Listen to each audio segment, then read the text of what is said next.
ತುಲಾ ರಾಶಿಯವರೇ, ಮುಂದಿನ 15 ದಿನಗಳಲ್ಲಿ ಮನೆಗಳಲ್ಲಿ ನಿಮ್ಮದೇ ಚರ್ಚೆಯಾಗಲಿದೆ. ಒಂದು ಕಡೆ ನಿಮ್ಮ ಅದೃಷ್ಟ ನಿಮ್ಮನ್ನು ಎತ್ತರಕ್ಕೆ ಕೊಂಡೊಯ್ಯುತ್ತಿದ್ದರೆ, ಇನ್ನೊಂದು ಕಡೆ ನಿಮ್ಮದೇ ಮನೆಯಲ್ಲಿ ನಿಮ್ಮವರ ನಡುವೆಯೇ ನೀವು ಎಂದೂ ಊಹಿಸದಂತಹ ಮಹಾಭಾರತವೊಂದು ಶುರುವಾಗಲಿದೆ. ಏಕೆಂದರೆ ಸ್ನೇಹಿತರೆ, ಗುರು ಅಂದರೆ ಬೃಹಸ್ಪತಿ ಮತ್ತು ಶನಿ ಸೇರಿ ನಿಮ್ಮ ಜಾತಕದಲ್ಲಿ ಒಂದು ಬಹುದೊಡ್ಡ ರಾಜಯೋಗವನ್ನು ನಿರ್ಮಿಸುತ್ತಿದ್ದಾರೆ. ವೃತ್ತಿ ಜೀವನದಲ್ಲಿ, ಹೆಸರಿನಲ್ಲಿ, ಸ್ಥಾನಮಾನದಲ್ಲಿ ನೀವು ವರ್ಷಗಳಿಂದ ಕಾಯುತ್ತಿದ್ದದ್ದು ನಿಮಗೆ ಸಿಗಲಿದೆ. ಆದರೆ ಸ್ನೇಹಿತರೆ, ಇಲ್ಲೊಂದು ತಿರುವು ಅಥವಾ ಸಮಸ್ಯೆ ಇದೆ. ಹೊರಗಡೆ ನಿಮ್ಮ ಹೆಸರು ಮಾಡುತ್ತಿರುವಾಗ ಅದೇ ಸಮಯದಲ್ಲಿ ನಿಮ್ಮ ಮನೆಯೊಳಗೆ, ನಿಮ್ಮ ಸಂಬಂಧಗಳಲ್ಲಿ ನಿಮ್ಮನ್ನು ಒಳಗೊಳಗೆ ಕಾಡುವಂಥದ್ದೇನೋ ನಡೆಯುತ್ತಿರುತ್ತದೆ. ರಾಹು ನಿಮ್ಮ ಪ್ರೇಮ ಮತ್ತು ಮನಸ್ಸಿನ ಸ್ಥಾನದಲ್ಲಿ ಕುಳಿತಿದ್ದಾನೆ. ಆದ್ದರಿಂದ ಒಮ್ಮೊಮ್ಮೆ ಮನಸ್ಸು ಬೇರೆ ಯಾವುದೋ ವಿಷಯದಲ್ಲಿ ಸಿಲುಕಿಕೊಳ್ಳುತ್ತದೆ. ಒಮ್ಮೊಮ್ಮೆ ಮನೆಯಲ್ಲಿ ತಪ್ಪು ತಿಳುವಳಿಕೆ ಹೆಚ್ಚಾಗುತ್ತದೆ. ಮತ್ತು ಕೇತು ನಿಮ್ಮ ಸ್ನೇಹಿತರು ಮತ್ತು ಲಾಭದ ಸ್ಥಾನದಲ್ಲಿ ಕುಳಿತು ನೀವು ಸಂಪೂರ್ಣವಾಗಿ ನಂಬಿದ್ದ ಕೆಲವು ಸಂಬಂಧಗಳಲ್ಲಿ ಬಿರುಕು ಮೂಡಿಸಬಹುದು. ಹಾಗಾಗಿ ಒಂದು ಕಡೆ ಯಶಸ್ಸು, ಇನ್ನೊಂದು ಕಡೆ ನಿಮ್ಮವರೊಂದಿಗಿನ ಯುದ್ಧ. ಇದೇ ತುಲಾ ರಾಶಿಯ ಅಸಲಿ ಮಹಾಭಾರತ. ಹಾಗಾದರೆ ಈ 15 ದಿನಗಳು ನಿಮಗೆ ಏನನ್ನು ನೀಡಲಿದೆ ಮತ್ತು ಮನೆಯ ಈ ಬದಲಾವಣೆಯನ್ನು ಹೇಗೆ ನಿಭಾಯಿಸಬೇಕು, ಇವೆಲ್ಲವನ್ನು ನಾನು ಈ ವಿಡಿಯೋದಲ್ಲಿ ವಿವರವಾಗಿ ಹೇಳಲಿದ್ದೇನೆ. ನಮ್ಮ ವಿಡಿಯೋಗಳು ನಿಮಗೆ ಉಪಯುಕ್ತವೆನಿಸಿದರೆ ಮತ್ತು ನಾವು ನಿಮಗಾಗಿ ಇಂತಹ ಅದ್ಭುತ ಕಂಟೆಂಟ್ ಅನ್ನು ನಿರಂತರವಾಗಿ ಮಾಡಬೇಕೆಂದು ನೀವು ಬಯಸಿದರೆ ದಯವಿಟ್ಟು ನಮ್ಮ ಚಾನೆಲ್ನ ಮೆಂಬರ್ಶಿಪ್ ಅನ್ನು ಜಾಯಿನ್ ಮಾಡುವ ಮೂಲಕ ನಮ್ಮನ್ನು ಬೆಂಬಲಿಸಿ. ನಿಮ್ಮ ಪ್ರತಿಯೊಂದು ಬೆಂಬಲವೂ ನಮಗೆ ಬಹಳ ಮುಖ್ಯವಾಗಿ. ಆಗಸ್ಟ್ 1ರಿಂದ 15ರ ನಡುವಿನ ಶಕ್ತಿಯು ನಿಮಗೆ ಒಂದು ವಿರೋಧಾಭಾಸವನ್ನು ತರುತ್ತಿದೆ. ಒಂದು ಕಡೆ ನಿಮ್ಮ ದೇಹವು ವಿಶ್ರಾಂತಿಯನ್ನು ಕೇಳುತ್ತದೆ, ಮತ್ತೊಂದೆಡೆ ನಿಮ್ಮ ಅದೃಷ್ಟವು ನಿಮ್ಮನ್ನು ಮುಂದುವರಿಯಲು ಪ್ರೇರೇಪಿಸುತ್ತದೆ. ಇದಕ್ಕೆ ಜ್ಯೋತಿಷ್ಯದ ಕಾರಣವೆಂದರೆ, ಆಗಸ್ಟ್ 1ರಂದು ನಿಮ್ಮ ಲಗ್ನಾಧಿಪತಿ ಶುಕ್ರನು ಕನ್ಯಾ ರಾಶಿಯನ್ನು ಪ್ರವೇಶಿಸುತ್ತಿದ್ದಾನೆ. ಇದು ನಿಮ್ಮ ಜಾತಕದ 12ನೇ ಮನೆಯಾಗಿದೆ. ಇಲ್ಲಿ ಶುಕ್ರನು ನೀಚನಾಗುತ್ತಾನೆ. 12ನೇ ಮನೆಯು ಆಸ್ಪತ್ರೆ, ಆಯಾಸ ಮತ್ತು ಖರ್ಚಿನ ಸ್ಥಾನವಾಗಿದೆ. ಲಗ್ನಾಧಿಪತಿಯು ನೀಚನಾಗಿ ಇಲ್ಲಿಗೆ ಹೋಗುವುದು ಈ 15 ದಿನಗಳಲ್ಲಿ ನಿಮ್ಮ ರೋಗ ನಿರೋಧಕ ಶಕ್ತಿ ಅಂದರೆ ಇಮ್ಯುನಿಟಿ ಮತ್ತು ದೈಹಿಕ ಶಕ್ತಿಯು ಅತ್ಯಂತ ಕೆಳಮಟ್ಟದಲ್ಲಿರಬಹುದು ಎಂಬುದರ ಸ್ಪಷ್ಟ ಸಂಕೇತವಾಗಿದೆ. ನಿಮಗೆ ಅನಗತ್ಯ ಆಯಾಸ ಅನುಭವವಾಗುತ್ತದೆ. ಆದರೆ ನಾಣ್ಯದ ಇನ್ನೊಂದು ಮುಖವೂ ಇದೆ. ನಿಮ್ಮ ಲಗ್ನಾಧಿಪತಿ ದುರ್ಬಲಗೊಳ್ಳುತ್ತಿರುವುದರೂ ವೃತ್ತಿ ಮತ್ತು ಉದ್ಯೋಗದ ಸ್ಥಾನವಾದ ನಿಮ್ಮ 10ನೇ ಮನೆಯು ಈ ಸಮಯದಲ್ಲಿ ಅತ್ಯಂತ ಸಕ್ರಿಯವಾಗಲಿದೆ. ಅಲ್ಲಿ ದೇವಗುರು ಬೃಹಸ್ಪತಿಯು ತನ್ನ ಉಚ್ಚ ರಾಶಿಯಾದ ಕರ್ಕಟ ರಾಶಿಯಲ್ಲಿ ಕುಳಿತಿದ್ದಾನೆ. ಲಾಭಾಧಿಪತಿ ಸೂರ್ಯನು ಅಲ್ಲಿ ಕುಳಿತಿದ್ದಾನೆ ಮತ್ತು ಆಗಸ್ಟ್ 5ರಂದು ಭಾಗ್ಯಾಧಿಪತಿ ಬುಧ ಕೂಡ ಅಲ್ಲಿಗೆ ಪ್ರವೇಶಿಸುತ್ತಾನೆ. ಇದರ ನೇರ ಅರ್ಥವೆಂದರೆ ಇದು ಹೊದಿಕೆ ಹೊದ್ದು ಮಲಗುವ ಅಥವಾ ಸೋಮಾರಿತನ ಮಾಡುವ ಸಮಯವಲ್ಲ. ನಿಮ್ಮ ದೇಹವು ಸುಸ್ತಾಗುತ್ತದೆ, ಆದರೆ ನೀವು ಆ ಆಯಾಸವನ್ನು ಸೋಲಿಸಿ ನಿಮ್ಮ ಕಾರ್ಯಕ್ಷೇತ್ರಕ್ಕೆ ಇಳಿಯಬೇಕಾಗುತ್ತದೆ. ನಿಮ್ಮ 6ನೇ ಮನೆಯಲ್ಲಿರುವ ವಕ್ರಿ ಶನಿಯು ಗುರಾಣಿಯಂತೆ ನಿಮ್ಮನ್ನು ರಕ್ಷಿಸುತ್ತಿದ್ದಾನೆ. ಆದರೆ ಅವನ ಒಂದೇ ಒಂದು ಷರತ್ತು ಇದೆ, ಅದೇ ಕಠಿಣ ಪರಿಶ್ರಮ. ಈ 15 ದಿನಗಳಲ್ಲಿ ತಮ್ಮ ದೈಹಿಕ ಆಲಸ್ಯವನ್ನು ಹಿಂದಕ್ಕೆ ಹಾಕಿ ತಮ್ಮ ಗುರಿಯತ್ತ ಗಮನ ಹರಿಸುವ ಜಾತಕದವರು ಜೀವನದ ದಿಕ್ಕನ್ನೇ ಈ ಅವಧಿಯು ಬದಲಾಯಿಸಬಹುದು. ವೃತ್ತಿ ಮತ್ತು ವ್ಯವಹಾರದ ಮುಂಭಾಗದಲ್ಲಿ ತುಲಾ ರಾಶಿಯ ಅನೇಕರು ಇತ್ತೀಚೆಗೆ ಆಳವಾದ ವೃತ್ತಿಪರ ಆತಂಕವನ್ನು ಅಂದರೆ ಪ್ರೊಫೆಷನಲ್ ಆಂಗ್ಸೈಟಿ ಎದುರಿಸುತ್ತಿದ್ದಾರೆ. ಉದ್ಯೋಗದ ಅನಿಶ್ಚಿತತೆ ಅಥವಾ ವ್ಯವಹಾರದಲ್ಲಿನ ಸ್ಥಗಿತದ ಬಗ್ಗೆ ಚಿಂತೆ ಮಾಡುವುದು ಸಹಜ. ಆದರೆ ಈ 15 ದಿನಗಳಲ್ಲಿ ಈ ಭಯವು ಆವಿಯಾಗಿ ಹೋಗಲಿದೆ.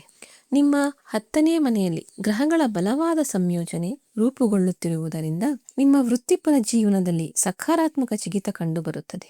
ಉಚ್ಚ ಬೃಹಸ್ಪತಿ ಮತ್ತು ಸೂರ್ಯ ಈಗಾಗಲೇ ಅಲ್ಲಿದ್ದಾರೆ. ಆಗಸ್ಟ್ 5ರಂದು ನಿಮ್ಮ ಭಾಗ್ಯಾಧಿಪತಿ ಬುಧ ಕೂಡ 10ನೇ ಮನೆಗೆ ಪ್ರವೇಶಿಸುತ್ತಾನೆ. ಗುರು ಮತ್ತು ಬುಧರ ಈ ಸಮ್ಮಿಲನವು ಸರಸ್ವತಿ ಯೋಗ ಮತ್ತು ಭಗವದ್ಗೀತಾ ಯೋಗವನ್ನು ನಿರ್ಮಿಸುತ್ತದೆ. ಜೊತೆಗೆ ಹಂಸ ಮಹಾಪುರುಷ ರಾಜಯೋಗವು ಈಗಾಗಲೇ ಸಕ್ರಿಯವಾಗಿದೆ. ವಿಶೇಷವಾಗಿ ಆಗಸ್ಟ್ 5ರಿಂದ 15ರ ನಡುವೆ ಈ ಗ್ರಹಗತಿಯು ನಿಮ್ಮ ಆಲೋಚನೆಗಳು ಮತ್ತು ಪ್ರಯತ್ನಗಳಿಗೆ ನಿಖರವಾದ ನಿರ್ದೇಶನವನ್ನು ನೀಡುತ್ತದೆ. ನಿಮ್ಮ ಪ್ರಸ್ತುತ ಉದ್ಯೋಗದಿಂದ ನಿಮಗೆ ಅತೃಪ್ತಿ ಇದ್ದರೆ ಈ ಸಮಯವು ಹೊಸ ವ್ಯವಹಾರವನ್ನು ಪ್ರಾರಂಭಿಸುವ ಬಲವಾದ ಆಲೋಚನೆಗೆ ಜನ್ಮ ನೀಡಬಹುದು. ಉದ್ಯೋಗವನ್ನು ಹುಡುಕುತ್ತಿರುವವರಿಗೆ ಆಗಸ್ಟ್ 17ರ ಮೊದಲು ಉತ್ತಮ ಉದ್ಯೋಗದ ಆಫರ್ ಬರುವ ಬಲವಾದ ಸಾಧ್ಯತೆ ಇದೆ ಎಂದು ಗ್ರಹಗಳ ಸ್ಥಾನವು ಸ್ಪಷ್ಟವಾಗಿ ಹೇಳುತ್ತಿದೆ. ನೀವು ಯಾವುದಾದರೂ ಬಹುರಾಷ್ಟ್ರೀಯ ಕಂಪನಿಯಲ್ಲಿದ್ದರೆ, ಅಂದರೆ MNC ಅಥವಾ ವಿದೇಶಿ ವ್ಯಾಪಾರಕ್ಕೆ ಸಂಬಂಧಿಸಿದ್ದರೆ ವಿಶೇಷ ಲಾಭವಿರುತ್ತದೆ. 12ನೇ ಮನೆಯ ಅಧಿಪತಿ ಬುಧ ಮತ್ತು 10ನೇ ಮನೆಗೆ ಬರುತ್ತಿದ್ದಾನೆ ಮತ್ತು 4ನೇ ಮನೆಯ ಅಧಿಪತಿ 6ನೇ ಮನೆಯಲ್ಲಿ ಗೋಚರಿಸುತ್ತಿದ್ದಾನೆ. ಇದು ವಿದೇಶಿ ನೆಲದಿಂದ ಅಥವಾ ದೂರದ ಸ್ಥಳಗಳಿಂದ ಅವಕಾಶಗಳನ್ನು ಪಡೆಯುವ ಸ್ಪಷ್ಟ ಜ್ಯೋತಿಷ್ಯ ಯೋಗವಾಗಿದೆ. ಆಗಸ್ಟ್ 9ರಂದು ಗುರುವು ಉದಯಾವಸ್ಥೆಗೆ ಬರುತ್ತಾನೆ. ಇದರ ಪ್ರಭಾವದಿಂದ ಕಚೇರಿಯಲ್ಲಿ ಹಿರಿಯರು ಅಥವಾ ಆಡಳಿತ ಮಂಡಳಿಯೊಂದಿಗಿನ ತಪ್ಪು ತಿಳುವಳಿಕೆಗಳು ಇದ್ದಕ್ಕಿದ್ದಂತೆ ದೂರವಾಗಲು ಪ್ರಾರಂಭಿಸುತ್ತದೆ. ಮ್ಯಾನೇಜ್ಮೆಂಟ್, ಆಡಳಿತ, ಕಾನೂನು, ವೈದ್ಯಕೀಯ, IT ಮತ್ತು ಕೌನ್ಸಿಲಿಂಗ್ ಕ್ಷೇತ್ರದಲ್ಲಿ ಕೆಲಸ ಮಾಡುವವರಿಗೆ ಈ ಸಮಯ ಅತ್ಯಂತ ಅನುಕೂಲಕರವಾಗಿದೆ.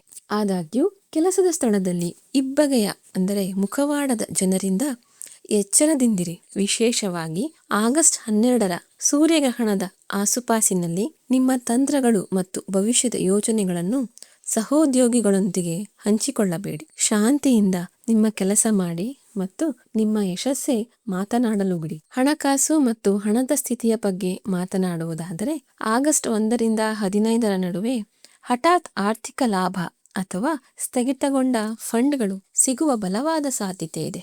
ಆಗಸ್ಟ್ 2ರಂದೇ ಮಂಗಳವು ನಿಮ್ಮ 8ನೇ ಮನೆಯಿಂದ ಹೊರಬಂದು 9ನೇ ಮನೆಗೆ ಅಂದರೆ ಭಾಗ್ಯಸ್ಥಾನಕ್ಕೆ ಗೋಚರಿಸುತ್ತಾನೆ. ಅದೃಷ್ಟದ ಮನೆಯಲ್ಲಿ ಮಂಗಳನ ಉಪಸ್ಥಿತಿ ಮತ್ತು 11ನೇ ಮನೆಯಲ್ಲಿ ಕೇತು ಇರುವುದು ಷೇರು ಮಾರುಕಟ್ಟೆ ಅಥವಾ ಹಠಾತ್ ಲಾಭದ ಕಡೆಗೆ ಬೆರಳು ಮಾಡುತ್ತದೆ. ಹೆಚ್ಚುವರಿಯಾಗಿ ರಾಹು ಮಂಗಳನ ನಕ್ಷತ್ರವಾದ ಧನಿಷ್ಠ ನಕ್ಷತ್ರದಲ್ಲಿ ಸಂಚರಿಸುತ್ತಿದ್ದಾನೆ.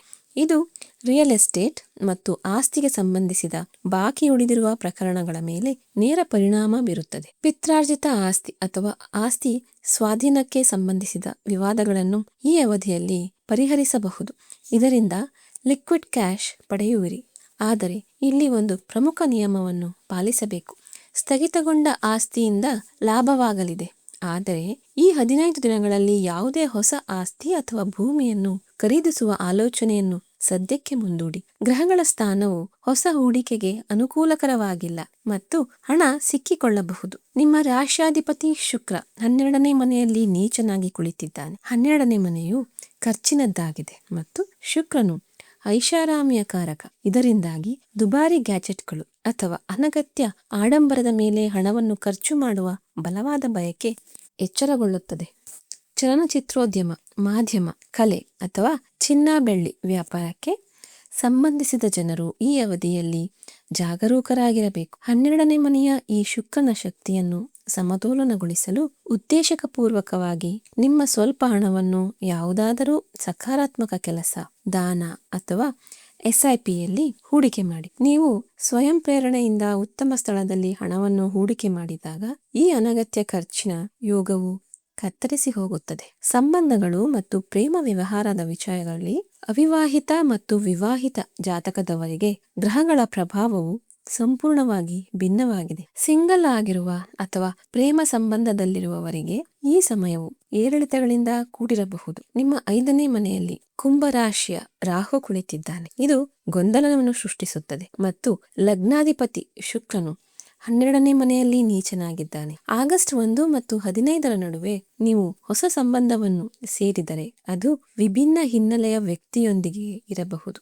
ಈಗಾಗಲೇ ಸಂಬಂಧದಲ್ಲಿರುವವರು ಪಾಲುದಾರನ ಪಾರ್ಟ್ನರ್ ಸ್ವಭಾವದಲ್ಲಿ ಮೊಂಡುತನವನ್ನು ಕಾಣಬಹುದು. ವಿಶೇಷವಾಗಿ ಆಗಸ್ಟ್ 12ರ ಸೂರ್ಯಗ್ರಹಣದ ಆಸುಪಾಸಿನಲ್ಲಿ ಈ ಒತ್ತಡವು ಉತ್ತುಂಗಕ್ಕೆ ಇರಬಹುದು. ಈ ಸಮಯದಲ್ಲಿ ಅಹಂಕಾರವನ್ನು ಬದಿಗಿಟ್ಟು ಸಂವಹನ ಮತ್ತು ತಿಳುವಳಿಕೆಯಿಂದ ಕೆಲಸ ಮಾಡಿ. ಮತ್ತೊಂದೆಡೆ ವಿವಾಹಿತರಿಗೆ ಈ ಸಮಯವು ದೊಡ್ಡ ನಿರಾಳತೆಯನ್ನು ತರುತ್ತದೆ. ಕಳೆದ ಸಾಕಷ್ಟು ಸಮಯದಿಂದ 8ನೇ ಮನೆಯಲ್ಲಿ ಕುಳಿತಿದ್ದ ನಿಮ್ಮ 7ನೇ ಮನೆಯ ಅಧಿಪತಿ ಮಂಗಳನು ಆಗಸ್ಟ್ 2ರಂದು ಅಲ್ಲಿಂದ ಹೊರಬಂದು 9ನೇ ಮನೆಗೆ ಪ್ರವೇಶಿಸುತ್ತಾನೆ. ಇದರಿಂದಾಗಿ ದಾಂಪತ್ಯ ಜೀವನದಲ್ಲಿ ನಡೆಯುತ್ತಿರುವ ತೀವ್ರ ಒತ್ತಡ ಮತ್ತು ಉಸಿರುಗಟ್ಟುವಿಕೆ ಇದ್ದಕ್ಕಿದ್ದಂತೆ ಮಾಯವಾಗಲು ಪ್ರಾರಂಭಿಸುತ್ತದೆ. ಸಂಗಾತಿಯ ಕೆಲಸದಲ್ಲಿನ ಅಡೆತಡೆಗಳು ನಿವಾರಣೆಯಾಗುತ್ತವೆ ಮತ್ತು ಅವರ ಅದೃಷ್ಟದ ಉದಯದೊಂದಿಗೆ ನಿಮ್ಮ ಸ್ವಂತ ಅದೃಷ್ಟವೂ ಬಲಗೊಳ್ಳುತ್ತದೆ. ಈ 15 ದಿನಗಳಲ್ಲಿ ನಿಮ್ಮ ಸಂಗಾತಿಗೆ ಅವರ ಹೊಸ ನಿರ್ಧಾರಗಳಲ್ಲಿ ಸಂಪೂರ್ಣ ಮಾನಸಿಕ ಬೆಂಬಲವನ್ನು ನೀಡಿ. ಕೌಟುಂಬಿಕ ಮತ್ತು ಸಾಮಾಜಿಕ ಜೀವನದಲ್ಲಿ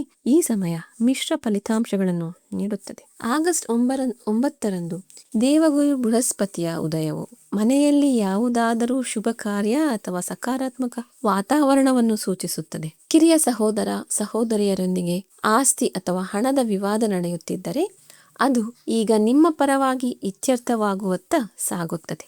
ಆದರೆ ಸಾಮಾಜಿಕ ಮಟ್ಟದಲ್ಲಿ ಶುಕ್ರನು 12ನೇ ಮನೆಯಲ್ಲಿ ನೀಚನಾಗುವುದು ಮತ್ತು ಅದರ ಮೇಲೆ ಶನಿಯ ದೃಷ್ಟಿ ಬೀಳುವುದು ಗುಪ್ತ ಶತ್ರುಗಳಿಗೆ ಜನ್ಮ ನೀಡಬಹುದು. ಮಹಿಳೆಯರು ಅಥವಾ ಸ್ತ್ರೀ ಸ್ನೇಹಿತರೊಂದಿಗೆ ವ್ಯವಹರಿಸುವಾಗ ಜಾಗರೂಕರಾಗಿ. ನಿಮ್ಮ ಕುಟುಂಬದೊಂದಿಗೆ ಸಮಯ ಕಳೆಯಿರಿ, ಆದರೆ ನಿಮ್ಮ ವೈಯಕ್ತಿಕ ವಿಷಯಗಳು ಅಥವಾ ಆರ್ಥಿಕ ಪರಿಸ್ಥಿತಿಗಳನ್ನು ಹೊರಗಿನವರೊಂದಿಗೆ ಹಂಚಿಕೊಳ್ಳಬೇಡಿ. ಆರೋಗ್ಯವು ನಿಮ್ಮ ಪ್ರಮುಖ ಆದ್ಯತೆಯಾಗಬೇಕಾದ ಒಂದು ಅಂಶವಾಗಿದೆ.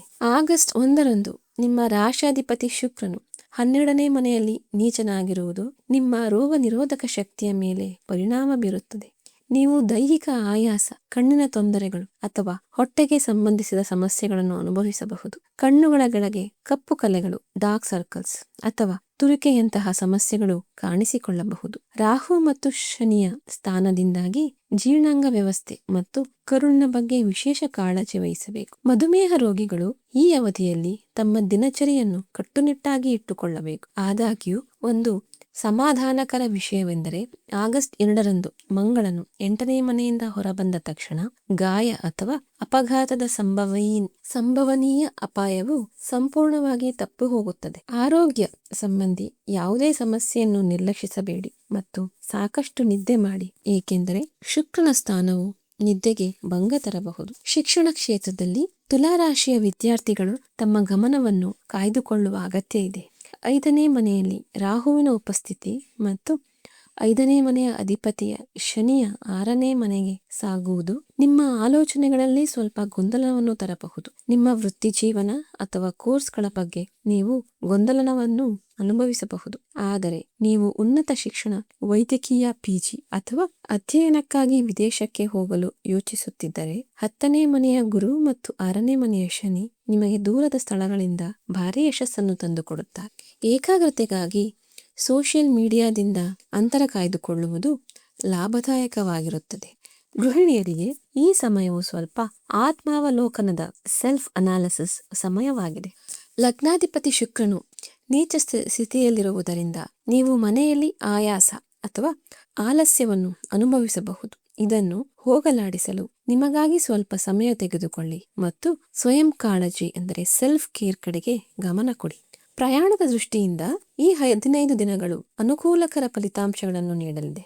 12ನೇ ಮನೆಯ ಅಧಿಪತಿ ಬುಧ 10ನೇ ಮನೆಗೆ ಬರುವುದು, 4ನೇ ಮನೆಯ ಅಧಿಪತಿ 6ನೇ ಮನೆಗೆ ಹೋಗುವುದು ಸ್ಥಳಾಂತರದ ಅಂದರೆ ರಿಲೊಕೇಶನ್ ಬಲವಾದ ಯೋಗವನ್ನು ನಿರ್ಮಿಸುತ್ತದೆ. ಕಂಪನಿಯಲ್ಲಿ ಬೇರೆ ನಗರಕ್ಕೆ ವರ್ಗಾವಣೆ ಅಥವಾ ವಿದೇಶಕ್ಕೆ ಹೋಗಲು ವೀಸಾ ಪ್ರಕ್ರಿಯೆಯು ಆಗಸ್ಟ್ 5 ಮತ್ತು 15ರ ನಡುವೆ ಯಶಸ್ವಿಯಾಗುವ ಹೆಚ್ಚಿನ ಸಾಧ್ಯತೆಗಳಿವೆ. ಮಾನಸಿಕ ಮತ್ತು ಆಧ್ಯಾತ್ಮಿಕ ಆರೋಗ್ಯದ ಬಗ್ಗೆ ಮಾತನಾಡುವುದಾದರೆ ತುಲಾರಾಶಿಯು ವಾಯು ತತ್ವದ ರಾಶಿಯಾಗಿದೆ. ಇದು ನಿಮ್ಮ ಆಲೋಚನೆಗಳ ಹರಿವಿಗೆ ನೇರ ಸಂಬಂಧವನ್ನು ಹೊಂದಿದೆ. ರಾಹು ಮೂಡ್ ಸ್ವಿಂಗ್ಸ್ ತರುವ ಪ್ರಯತ್ನಿಸುತ್ತಾನೆ, ಆದರೆ 10ನೇ ಮನೆಯಲ್ಲಿ ರೂಪುಗೊಳ್ಳುತ್ತಿರುವ ಭಗವದ್ಗೀತಾ ಯೋಗದ ಶಕ್ತಿಯನ್ನು ಬಳಸಿಕೊಂಡು ನೀವು ನಿಮ್ಮ ಆಲೋಚನೆಗಳನ್ನು ಸಕಾರಾತ್ಮಕ ದಿಕ್ಕಿನಲ್ಲಿ ತಿರುಗಿಸಬಹುದು. ಈ 15 ದಿನಗಳ ಟೈಮ್ಲೈನ್ ಅನ್ನು ನೀವು ಎಚ್ಚರಿಕೆಯಿಂದ ಅರ್ಥ ಮಾಡಿಕೊಂಡರೆ ಆಗಸ್ಟ್ 1ರಿಂದ 4ರ ನಡುವೆ ದೇಹದಲ್ಲಿ ಸ್ವಲ್ಪ ಆಲಸ್ಯ ಇರಬಹುದು. ಆದರೆ ಆಗಸ್ಟ್ 2 ಮತ್ತು 3ರ ನಡುವೆ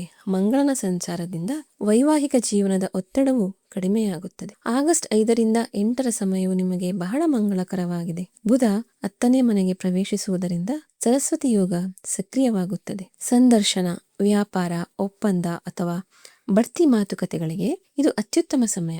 ಆಗಸ್ಟ್ 9ರಿಂದ 11ರ ನಡುವೆ ದೇವಗುರು ಬೃಹಸ್ಪತಿ ಉದಯಿಸುತ್ತಾನೆ.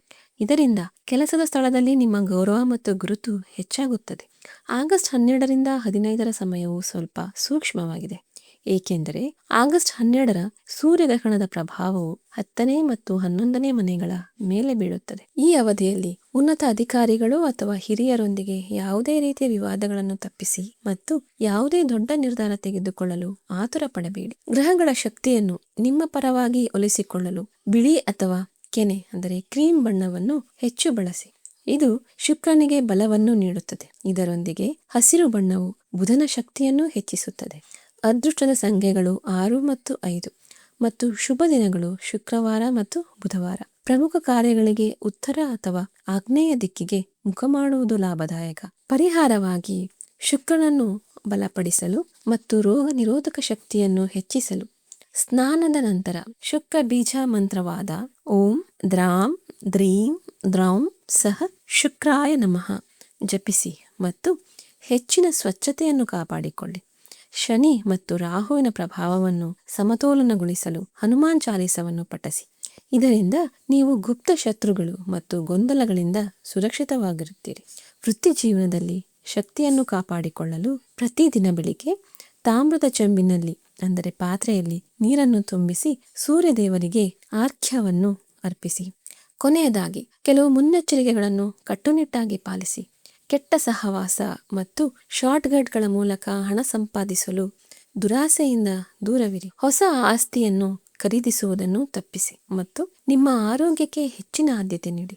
ಗ್ರಹಗಳ ಸ್ಥಾನವು ನಿಮಗೆ ಉತ್ತಮ ವೃತ್ತಿ ಅವಕಾಶಗಳನ್ನು ನೀಡುತ್ತಿದೆ, ಆದರೆ ಆಯಾಸದೊಂದಿಗೆ ಹೋರಾಡುವ ಮೂಲಕ ಆ ಅವಕಾಶಗಳನ್ನು ಪಡೆದುಕೊಳ್ಳುವುದು ನಿಮ್ಮ ಸ್ವಂತ ದೃಢ ಸಂಕಲ್ಪ ಮತ್ತು ಕಠಿಣ ಪರಿಶ್ರಮವನ್ನು ಅವಲಂಬಿಸಿರುತ್ತದೆ.